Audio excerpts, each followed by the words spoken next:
बोलिए सदगुरुदेव की जय। साहेब की और गोरखनाथ जी की गोष्ठी हुई। गोरखनाथ ने बड़े यूनिक सवाल साहब से पूछे। कबीर, काया मध्य सार क्या? जैसे घी में दूध में सार घी है, मेहंदी में सार लालिमा है, तिलों में सार तेल है। इस तरह पूछा, काया में सार क्या? कहा, काया मध्य स्वांसा सार।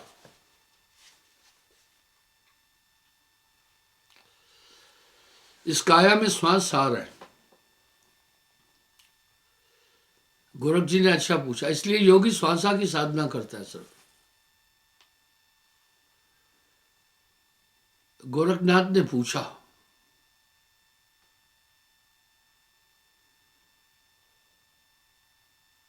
कहां से श्वासा उठते हैं, कहां पर जाए समाये? श्वास कहां से उठती है, कहां समाएगी?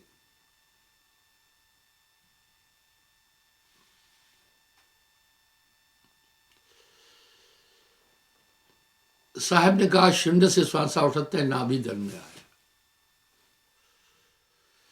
आइए, हम संसार को क्यों लोग निराकार को क्यों मान रहे? संसार का बेस क्या है? ये सब चीजें कहां से उत्पन्न हुई? सभी ने संसार को नाशवान और स्वप्नवत क्यों कहा? आइए हम देखते। हम सब पृथ्वी पर रहते हैं। पृथ्वी हमारी पोषक है।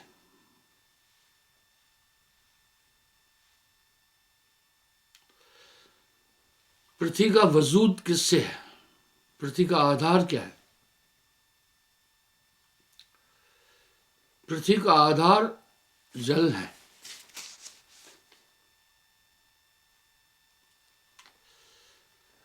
पृथ्वी का आधार जल है।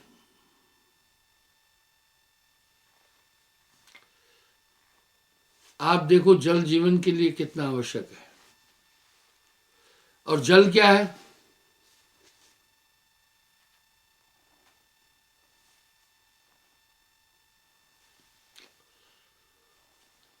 जल का आधार क्या है?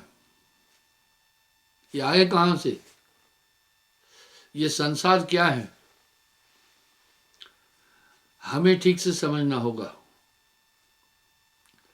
जितने भी मुनि मुनीश, बुद्धिजीवी, वैज्ञानिक, संत महात्मा हैं, सबने संसार को नाशवान बोल दिया।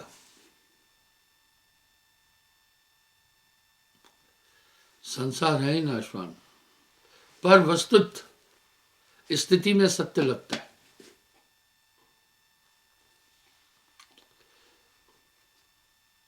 जल का आधार विज्ञान में भी पढ़ाते हैं। जल का आधार अग्नि है, इसलिए कह रहे हैं जल जल रहा है।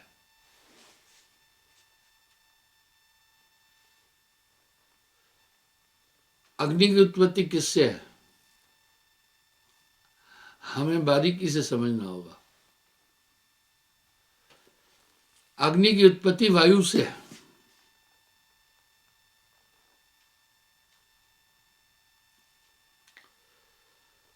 वायु कहां से आई? वायु का आधार क्या है?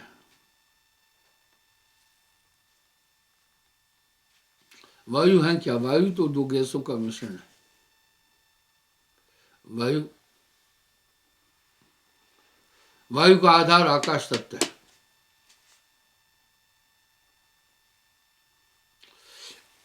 आकाश का आधार क्या है?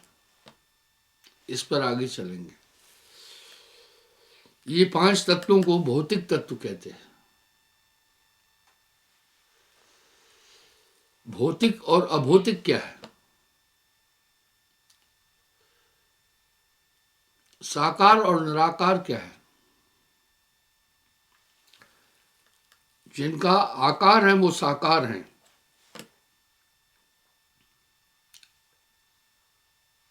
अब देखते हैं क्या पांच तत्वों का आकार है। हाँ,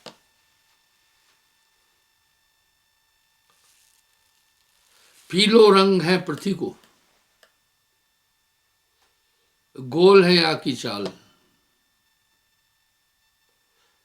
पृथ्वी तत्व का रंग पीला है और गोल चाल है। चाल भी है तत्व, पांचों तत्व। स्वाद भी है।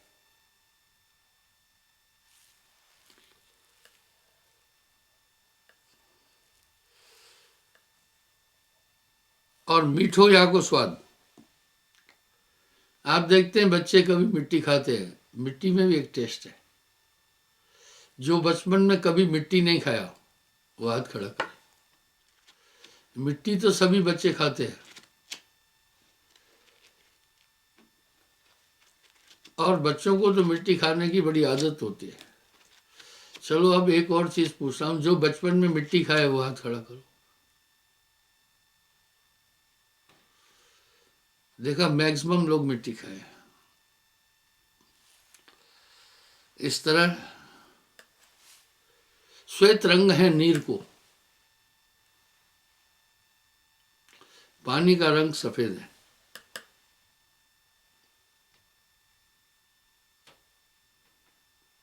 खारो या को स्वाद, पानी का रंग खारा है। अभी यहां वैज्ञानिक लोग भ्रमित हो गए। वैज्ञानिक लोगों के पास गहन ज्ञान नहीं है, वो मस्तिष्क पर चलते हैं। दिमाग की एक परिधि और सीमा है। वो जल के लिए कहते हैं जल रंगहीन, स्वादहीन, गंधहीन है।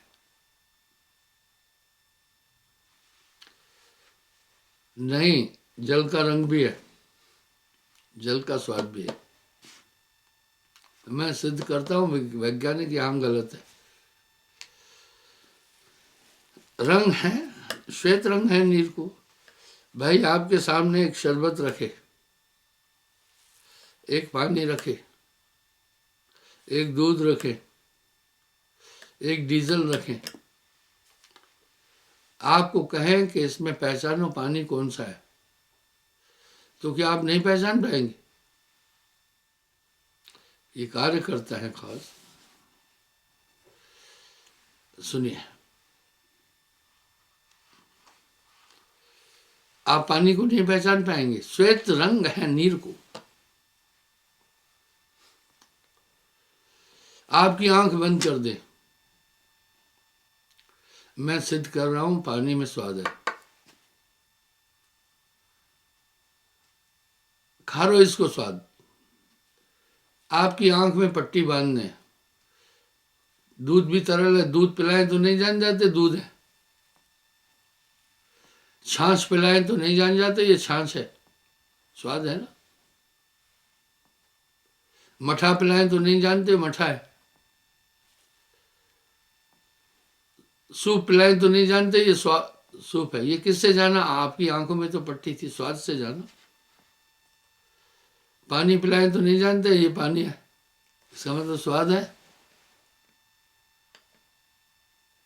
पानी का स्वाद है।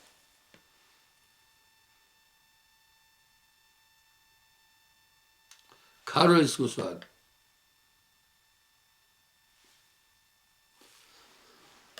हरो रंग है वायु को,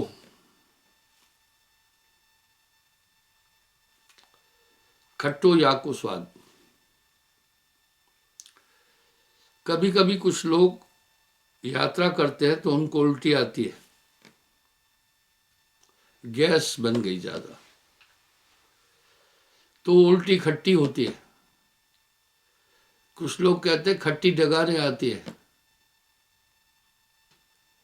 ये वायु का स्वाद है खट्टा।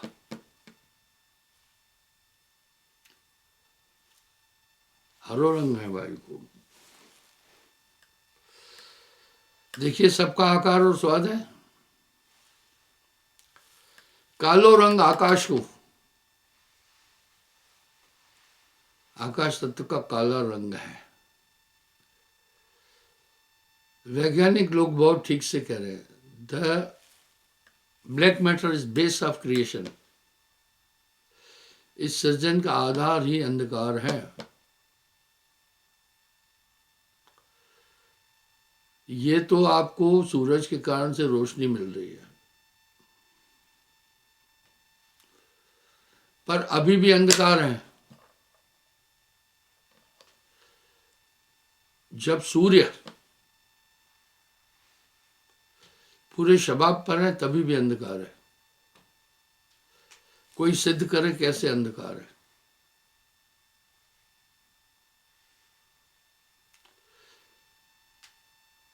हम सब अंधकार के अंदर रहते हैं।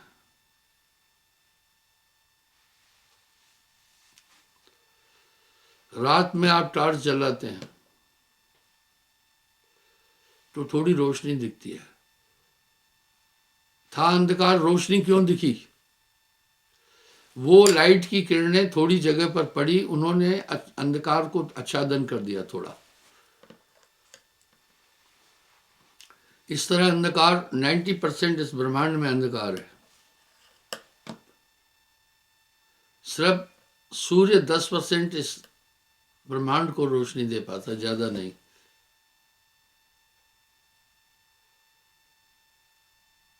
जो अभी आप बैठे हैं अभी भी अंधकार है, पर सूर्य की किरणों ने अंधकार को आच्छादन किया है। प्रमाण, शाम को सूरज ढल जाता है तो थोड़ा थोड़ा ठीक दिखता है, पूरा अंधेरा नहीं होता है, क्योंकि सूर्य ढल गया पर सूर्य का प्रकाश ऊपर आ रहा है। धरती ने सूर्य का आच्छादन कर दिया, लेकिन सूर्य का प्रकाश ऊपर से आ रहा है, इसलिए नीचे रोशनी है।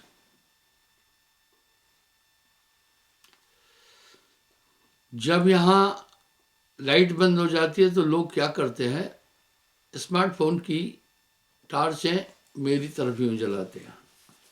मैं कहता हूं नहीं, ऐसा नहीं करो, छत में डालो, तो छत से वो रोशनी रिफ्लेक्स होकर के नीचे आती है।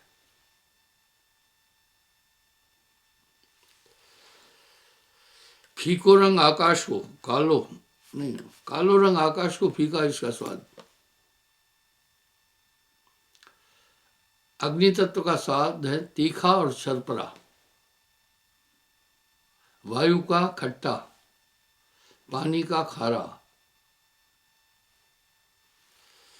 जल का खारा और पृथ्वी का मीठा। अब एक सवाल है, ये 5 स्वाद है, खट रस क्यों कहते हैं? रस 6 है।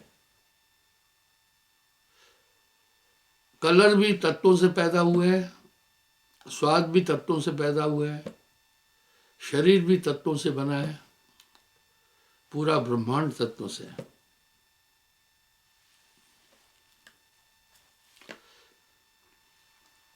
कलर 5 है। ये जो सप्तरंगी बोल रहे हैं ना, ये तो आदमी की शैतानी है। लाल में हल्का सा काला रंग मिला दो तो पिंक हो जाएगा, वो सफेद हो जाएगा। पिंक मिला दो तो सफेद मिला तो पिंक हो जाएगा। इसी तरह तत्वों से स्वाद है। अब तत्व 5 है, 6 स्वाद क्यों है?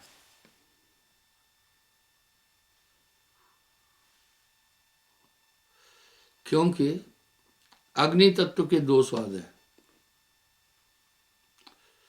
तीखो चरपरो स्वाद।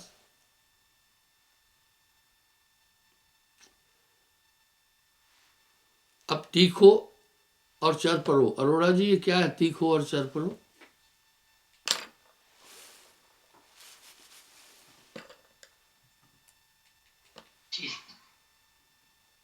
जी नमकीन और वैसे हाँ, तीखा यहाँ मिर्च। नमकीन की बात नहीं, तीखो और चरपरो दो स्वाद है। आपकी परीक्षा नहीं ले रहा हूं मैं, सुनिए। जल का स्वाद खारा, पृथ्वी का स्वाद मीठा, मैं इसलिए जिक्र किया, सब मिट्टी खाए हैं। अग्नि का तीखा और चरपरा, वायु का खट्टा, आकाश का फीका। वैज्ञानिक लोगों ने कितनी बड़ी भूल की, जल को रंगहीन, स्वादहीन, गंधहीन बोल दिया। जल का स्वाद नहीं है, पानी पीने के साथ आप जान जाते, खारो स्वाद है जल को, श्वेत रंग है जल को, खारो इसको स्वाद। ये पांचों तत्व की चाल भी है, ये पूरी दुनिया तत्वों की है। अगर आप थोड़ी अदरक अदरक खाएं तो कड़वा नहीं है, चरपरा है। लहसुन खाएं तो चरपरा है। और कुछ ऐसे पदार्थ है खाएं तो चरपर चर, शरीर में एक शिवरिंग होने लगती है। टोपे वाला गर्दन हिला रहा है, चलो आप ही बता दो। और भी पदार्थ हैं जो चरपरे होते हैं।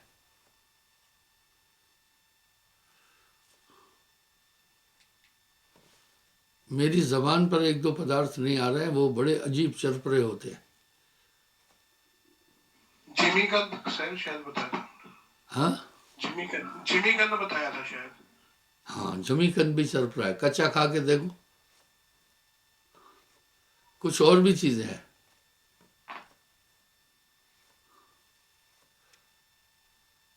लहसुन,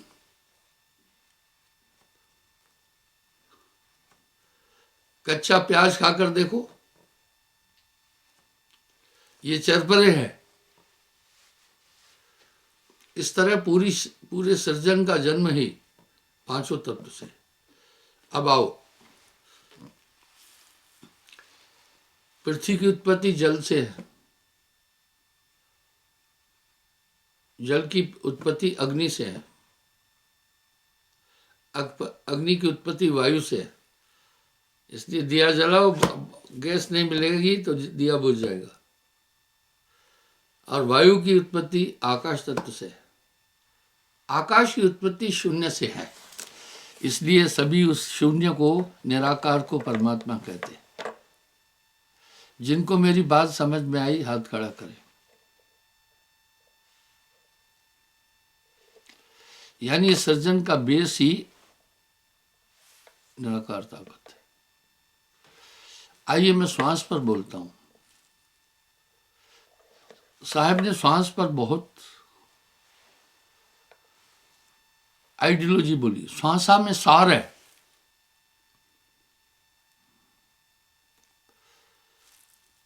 श्वासा मध्य सार है।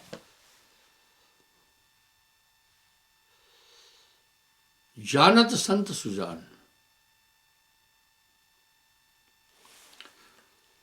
दूध में सार घी है।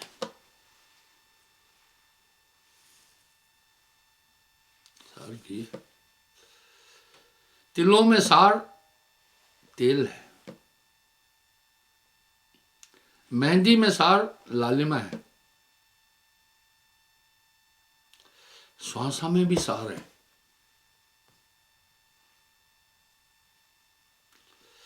अब सवाल उठा, श्वासा में मैं क्यों वो क्लास नहीं लगाया हूं। श्वासा में सार क्या है? साहब ने श्वास गुंजार ग्रंथ में श्वासा का बहुत बड़ा महत्व बोला है।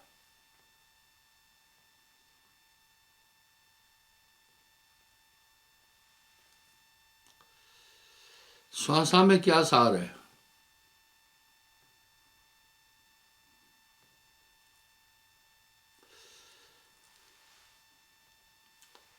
अभी यहां वायु में सार नहीं बोल रहे, श्वासा में सार है।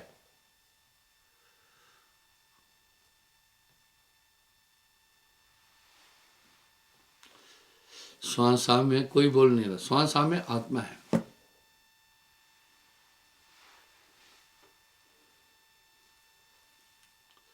श्वासा में आत्मा है।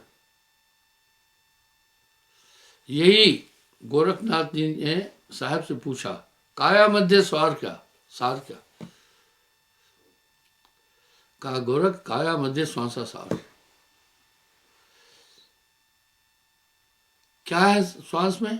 आत्मा। शास्त्रों में आता है, प्राणेन धरित जीवेशु।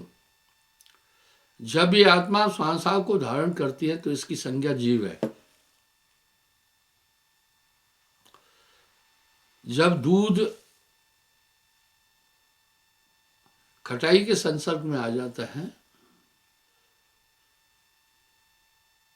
तो दूध की संज्ञा बदल करके दही बन जाती है। यहां साहब एक बड़ा मार्मिक शब्द कह रहे हैं, बंद दशा में जीव है। ये श्वासा में बंद है, श्वासा में है, आत्मा श्वासा में है।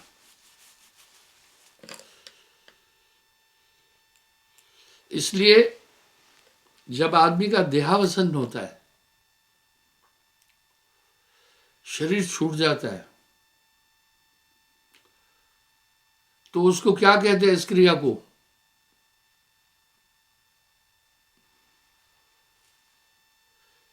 जब श्वासा छूट जाती है तो क्या कहते हैं?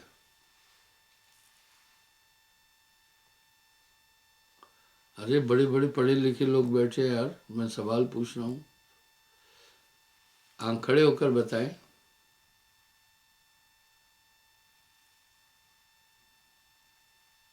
उसके प्राण पखेरु उड़ गए। नहीं नहीं नहीं नहीं, प्राण पखेरु उड़ गए और श्वासा निकल गई, एक ही तो बात है ना। प्राण पखेरु उड़ गए और प्राण चले गए, एक ही तो बात है ना। मेरा सवाल क्या है?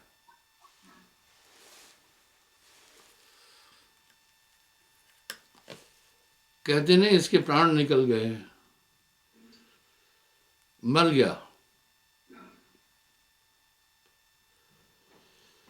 आप अपने उत्तर से संतुष्ट हैं? कोई बात नहीं, बैठ जाइए। सुनो, कहते हैं यमराज, इसके एक तो कहते हैं मृत्यु हो गई, देहावसान हो गया और प्राण निकल गए। इसका मतलब है प्राण निकल गए, शरीर मृतक हो गया, निर्जीव हो गया। अब बाहर से कितनी भी श्वास देते रहो वो नहीं उठेगा। आजकल बहुत गोरख धंधे होते हैं। मुझे एक बहन जी ने कहा, मेरे पिता अस्पताल में कामा में है,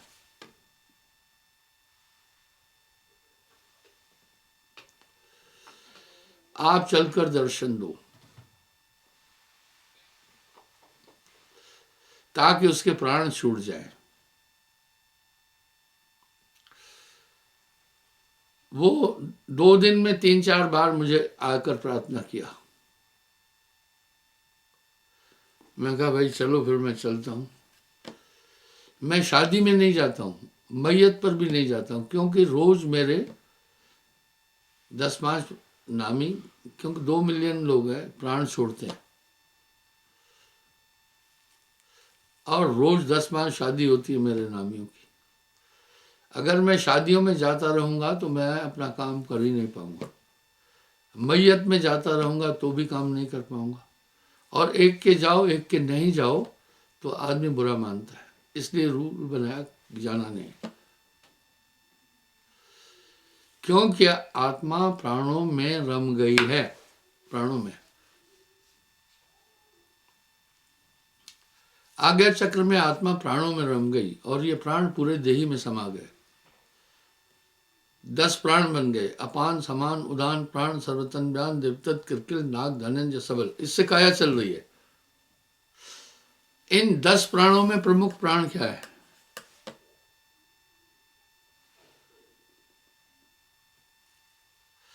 भाई जो अपान प्राण है वो मल मूत्र बाहर करते हैं, उदान कलेजे में अपान को ऊपर नहीं आने दे रहे। धनंजय ताकत लगाते हैं, देवदत्त से पलक को गिराते उठाते हैं, नाग वायु से नींद आती है, समान वायु शरीर को मोटा नहीं होने देती है, और प्राण वायु ब्लड का संचालन करते पूरे शरीर में। इन 10 वायुओं में प्रमुख वायु कौन सी है?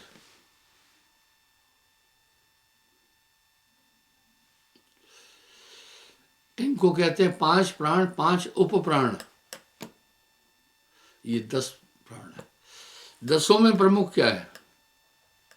कौन सी वायु? प्राणवायु। प्राणवायु का वास कहां पर है? हृदय में। ये क्या करती है? हृदय बीट कराती है, इसी से मस्तिष्क तक खून जाता है। आदमी के शरीर में 5 से 6 लीटर ब्लड होता है, और इतना ब्लड नहीं है जो दिमाग तक पहुंचे।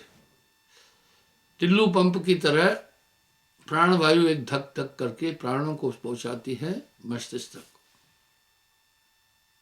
इसी प्राणों को पकड़ लेता है यमराज। तो कहते नहीं है प्राण निकल गए इसके, प्राणांत हो गया। सबसे प्रमुख और रानी वायु है प्राणवायु।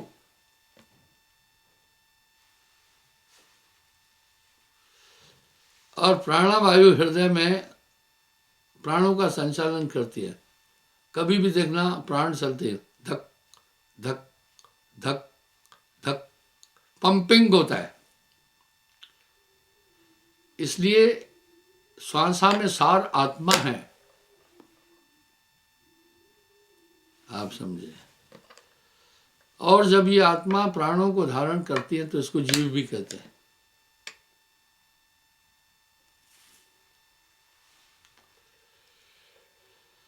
तब इसको जीव कहते हैं। इसलिए कहा सांसा मध्य सार है, जानत सन सुजान। आत्मा इस तरह प्राणों में रमी और प्राणों के द्वारा शरीर ऐसे चल रहा है जैसे बिजली से। देखो अभी एलईडी मेरे सामने है, मैं आप सबको देख रहा हूँ, वो चल रही है। माइक मेरे सामने है, ये चल रहा है, जिससे मेरी आवाज आप तक पहुंचती है। अगर बिजली चली गई तो सब कुछ खत्म हो जाएगा।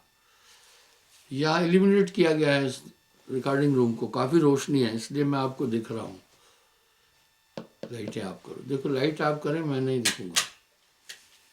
आप देखो, अब मैं आपको धुंधला दिख रहा हूँ, दिख रहा हूँ ना धुंधला। लाइटें जलाओ, यानी मेरी आवाज, मेरा परिदृश्य आप तक जो पहुंच रहा है वो पूरा लाइटों का खेल है। इसी तरह ऊर्जा है वो, इसी तरह शरीर में आत्मा का पूरा खेल है। हम सब सिद्धांत रूप से एक बात बोलते हैं, जड़ शरीर है, इसको आत्मा संचालित कर रही है, पर कोई सोच नहीं रहा है कैसे कर रही है। इसलिए आत्मा का वास आज्ञा चक्र में एक चेतन, वो चेतन सत्ता है। आत्मा है ही चेतन। श्वास लेने की प्रक्रिया वो आत्मा कर रही है। आत्मा को प्राणों में और शरीर में इस तरह फंसाया है। और वेद में श्लोक है, प्राणेन धरेत जीवेषु। आत्मा जब प्राणों को धारण कर लिया, प्राण शरीर में घूमे तो शरीर की वृत्तियां आ गई, पांचों तत्व की वृत्ति आ गई, ये बंधन में आ गया। ये कहां से आ गया काम? ये कहां से आ गया लोभ? ये कहां से आ गई भूख? ये क्यों लग रही है प्यास? क्या आत्मा को तो भूख प्यास से परे है? ये शरीर के लक्षण है, 25 प्रकृति से जुड़ गए। आत्मा जागती सोती नहीं, हमेशा एक रूप में। ये कहां से आ गई नींद? ये अग्नि तत्व का खेल है। इस तरह ये पिंजरा ऐसा बनाया, आत्मा को इस पिंजरे में रख लिया है। ये पिंजरा नहीं तेरा हंसा, ये पिंजरा नहीं तेरा। इसलिए साहब ने कहा, श्वास सुरत के मध्य में कभी न न्यारा होए, ऐसा साक्षी रूप है सुरत निरसित होए। जब आप श्वासा में सुमरण कर रहे हैं तो रोम रोम से सुमरण हो रहा है। अब ये श्वासा शून्य की तरफ समाती है। इसी को गोरख पूछ रहे हैं, कहां से श्वासा उठाते हैं, कहां पर जाए समाए? तो साहब कह रहे हैं शून्य से श्वासा उठाते हैं, नाभि दल में आए। शून्य से श्वास उठती है। इसका मतलब है पूरा खेल जो स्थूल जगत का है, आत्मा शून्य से नहीं बनी है। आत्मा आत्मा है। ये पूरा ब्रह्मांड शून्य के अंदर है। इसलिए धर्मशास्त्र निराकार को उस जगत का श्रेष्ठ मानते हैं। पर साहब क्या कह रहे हैं, नहीं, इससे भी आगे कुछ है। कोई सदगुण में रीझ रहा, कोई निर्गुण ठहराए, अटपट चाल कबीर की मुंह से कही न जाए। अब गुरु क्या करता है, जो इस पंच भौतिक तत्वों में आत्मदेव फंसा है, इसको चेतन कर देता है। सबसे जटिल काम यह है। बुद्धि को चेतन नहीं करता है, आत्मा को जागरूक करता है। इसलिए वो आत्म तत्व को जागरूक करने के लिए उसके पास सुरती है। पार सुरत संत के पास आप अपने से देखिए, नामदान के बाद आप में एक अद्भुत जागृति आ गई। वो कहने में नहीं आ सकती है। कितना भी पढ़ा लिखा हो, मन को नियंत्रित नहीं कर सकता है। इसलिए नाम की ताकत से बस आप यहाँ एक काम करें, सुमरण जरूर करना। जब तब संयम साधना, सब सुमरण के माँ है। कबीर जाने संत जन सुमरण समझ।